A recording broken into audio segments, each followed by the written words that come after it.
So was there anything that you guys did maybe differently than most of the bands that don't make it that really made you guys successful? Like what was it about the Dirty Heads that gave you such a huge audience that really dug your music? I can't say when it comes to the audience because that's on them. Like I don't know. I'd have to talk to every single person, so I don't know what they like about us. I just think it's a lot of work and it's a lot of sacrifice, and we were willing to do that.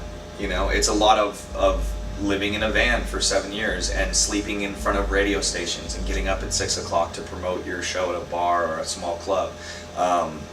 It was our management, and we've been with our manager for 13 years. It was making a plan and sticking to it, and knowing that at times it was going to fucking suck, Yeah. and having good music and caring about our music 100%, and not only listening to us. There's definitely times where it's like, I thought this song was the best, and you're so wrong, but I was wrong. Yeah.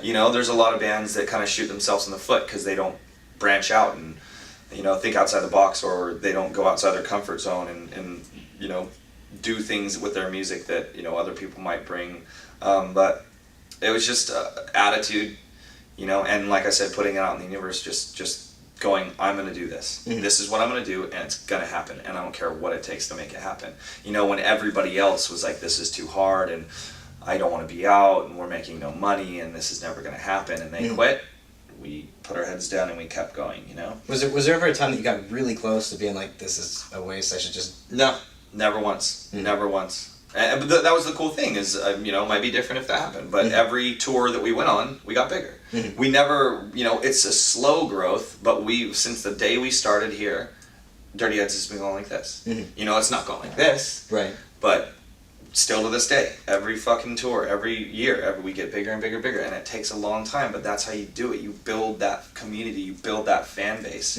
We have that fan base at the bottom of our pyramid that we can always just have a good foundation, and that family and that community that we've grown with, and that's been there since day one, and we still stay in contact. And you have to give it up to the fans. It's your life, it's your blood. That's what is keeping you alive as a band, is your fans. So you gotta tap into that and build a foundation, and once you have that, then you have more power when it comes to the labels, when it comes to tourings, all that things, because it's you and the fans, not you and the label or you and the promoters and all that stuff. So do you remember the first show that you played, or maybe it was probably pretty incremental, but the first show that you were like, this is awesome, like the crowd is really digging this, it's a big crowd? Yeah, we played with Dustin's older brother's band. It was like a sold-out show at this place for like 500, 600 kids. And they were their own band, but we'd come up and we'd do like half a set and they'd be our backing band. And it was like all our friends from high school and shit. But it was sold out, and there was tons of kids and like all their hands up, and I jumped in the crowd and crowd surfed and got off, and it was the first show we like played in front of people. And it's just like, oh my god, I want to do this forever. This shit's so much fun. And then we started playing like our own shows, and then we started going up to the Roxy in LA. We started selling at the Roxy, and that was like, all right, this is cool. This is a historic place, and this is LA. It's hard to break it, and we were selling out venues in LA. We're like, okay, I think we can do this. Yeah, I think we got it. So, growing up, who were the people that inspired you? Like, who were your musical heroes? I was more into the hip-hop world and the reggae. Yeah, I was a little bit more into the hip-hop and reggae world, and Dustin was more into like he was also into, but he was in a punk band before I met him, and he knew more like classic rock and things like that, but like, Tribe Called Quest, Pharcyde. I think the Pharcyde was like my favorite fucking hip-hop group of all time. Oh, that's awesome. I was freaking when Pharcyde came out, and then they broke up. I was like, no. Like Wu-Tang and Tribe Called Quest. I was skating a lot, so it was a lot of the underground shit, like Bahamadia and Jeru the Damager and like Boot Camp Click and like all this East Coast stuff. And then like Yellow Man and Horace Andy and a lot of reggae. But I think I've said it numerous times, I think the two bands that me and Duddy listened to a lot and were like, damn, I like what they're doing, was the Beastie Boys and Sublime, because it was a lot of genre Right. blending, you know, Yeah. and we're like, well, if they can do it, we can do it, you know, we can, what do we like? We like reggae, we like hip hop, we like acoustic guitars, we like folk, we like, you know, let's fucking just do it, you know, and like, it just came out naturally. But I think the Beastie Boys and Sublime were the two that kind of really opened our eyes to like, dude, Beastie Boys just did like a all instrumental album, you know, and then they did a hip hop album, and then they did this funny reggae album. It's just like, all right, cool, we can do whatever we want, you know, it's creative, it's art, we can do really whatever the fuck we want, you know. And that was fun, and that just opened our eyes, and our fans are really cool and really accepting, you know, and the bigger we get, the more you hear sellouts and this and that and blah, blah, blah, but it's like, we're an independent band. We have a 50-50 deal with our label, so we're not, I don't know who we'd be selling out to, you know, it's like, we have control. We say yes or no at the end of the day, so I don't know if we're selling out to ourselves, or like, it doesn't make any sense. You can't put that stamp on us, because we're the ones doing it. Nobody's telling us what to do, and nobody's saying, hey, if you do this and go against who you are and what you stand for and what you sound, you'll make millions of dollars, because that's not happening, you know. We're just still putting out the music that we want to put out, so if that's selling out, then fucking yeah. Right. That was a funny thing that Duddy said when I talked to him last time. He was like, yeah, like we're doing this like this East Coast tour or whatever, so that we have money to survive in Europe. Shit's expensive. Yeah. And we pay, you know, so it's like whatever. Well, you mentioned people maybe that didn't like your music, your new music or whatever, but it's still, from what I understand, like it's still, you're still playing everything live. There's not like recordings and stuff. Yeah, that's why people don't have all the information, and they just assume things, and assuming things is just the worst thing you can do. Literally, the best advice I've ever got in my life was get all the information before you assume anything. And it just takes so much worry and drama and bullshit out of everything, because if you assume the worst, then you start freaking out and you have zero information. If before you make a conclusion or freak out or do anything, you get every single bit of information, then you can make your conclusion, and it might not be as bad, and it might be as bad, then you have to deal with it, whatever. It makes it easier to deal with it. You know, so people don't have all the information, and it's like, people are like, well, this is so produced, and there's so much production, and you're just fucking, what do you just pressing play, and nah. It's like, actually, if you knew, Any Port in a Storm had more production on it than any album we've done. It had crazy amount of, they're like, the producers we were working for, just, they added a lot of cool shit, and it's a great album, I love it, but there was like 72 tracks on Pro Tools, you know? Our mixer was just like, what the fuck, you know? And on this album, it's just like, we might be using bigger synths and more sounds like that, but there's only 12, you know what I'm saying? So, and everything's played live. You're like, Sean plays the synths part, Maddie's playing the hip-hop sounds on the pad. You know, we're not hitting play and it's just playing out of the speakers and we're playing over it. It's live. If we're doing hip-hop stuff, it's live hip-hop. If we're doing, you know, stuff that sounds electronic or whatever, it's still being played live, you know? You good? Yeah, I'm good. Okay. Sure. Yeah. Thanks, Dad. Yeah, we're good. No, I had another question. Oh, no, a lot of your albums have been pretty different from each other. So can you talk about like the thinking behind each one? Like, can you put the newest one in context? Yeah. We came from Captain by the Sea and Phantoms of Summer, and they were both really mellow and really acousticy and very campy and beachy, and we knew we could do that, and we know we can do that, and we know we have that on lock, and we love that. I'm not going to say we're not going to keep doing that. You know, that's a big part of us. It's a big vibe. I think that's why a lot of people like us. That's what we like. But it was just very mellow, and that we noticed all the tempos of the song were very similar, and there wasn't a lot of hype. There was maybe one or two, maybe three hype songs, up-tempo, things like that.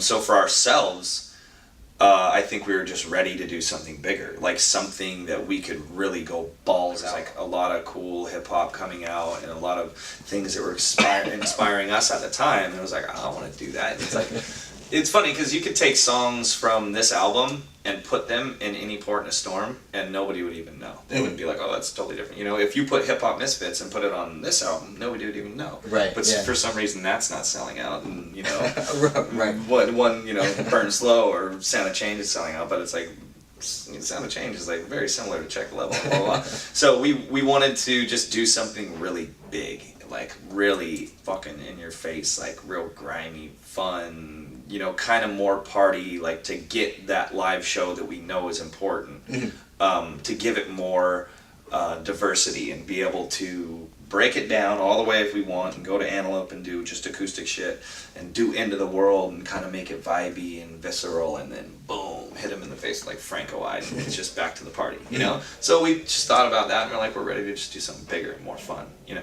So do you have a favorite song for your set like tonight? Or no? No, I don't. I usually do have like a favorite that we play, and I'm like, yeah, I can't wait to get to where we play with it. But I really like them all. I think our set's really tight, so I don't. There's not like one or another that I'm really excited to get to play. Mm-hmm. Now it's just like whatever song the crowd reacts to the best, it will be like the most fun one to play, you know?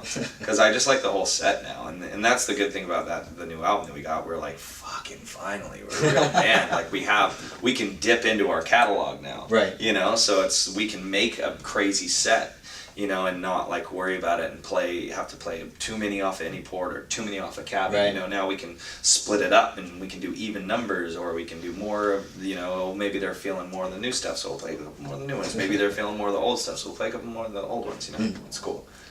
So I think my last question. In the past, you guys did a lot of pretty interesting, awesome covers. Are there any plans to do that in the future? We're trying to get. We're trying to get in the studio. We already got the okay from Daryl Hall to do Rich Girls. He can't, because we did it at his house. We did the Hall's house, Daryl Hall, yeah. Where you go to his house and you play Hall & Oates songs and he plays Dirty Head songs. And when we did Rich Girl, like this hip hop mashup of Rich Girl, people loved it and we loved it.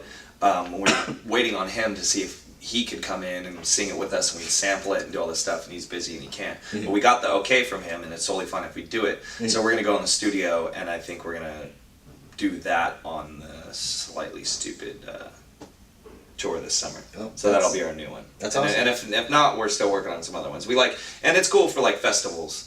When you're playing festivals, you play a cover because somebody might not know who you are. Right. You play a cover, they know the song. Oh, that was cool. At least I knew that one song. You know, it's an easy way out when you're playing in front of people that don't know you, but it's effective. You know, it works. Do you guys play a lot of festivals now? I know, like a couple of years ago, every time I went to a festival, you guys played. Yeah, we try and play as many. I think they're key to bands getting new fans. You know, because there's so many.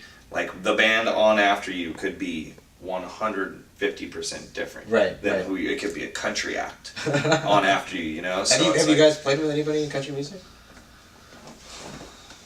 No, I don't know why I said that. You know, but there's just a lot of different like bands that actually I'm sure we have. Like we're doing Hangout Fest like next weekend, and there's crazy bands. You know, it's not like an alternative festival. It's everything from hip hop to rock to metal to weird DJs to you know. So there's always those fans in the crowd waiting for the person that's going to go on after you, or that's going to go on way after you. You know, at the night. So. To play in front of those people, maybe you're going to get some of those people as fans. So I think festivals are super important, and there's usually the most amount of people there, so it's really cool to play in front of 50,000 people. Or whatever, you know. Do you have an upcoming festival that you're most pumped for? I think Hangout, Firefly, Wakarusa, but like I said, Hangout's this weekend, so yeah, that's gonna be Joey Badass is playing. I'm a big fan of his. Foo Fighters are playing. I just want to see them. That's they're like the biggest band in the world. There's a lot of good bands, so yeah, it's gonna be cool. Oh yeah, well thanks a lot for talking. Yeah, man, appreciate it.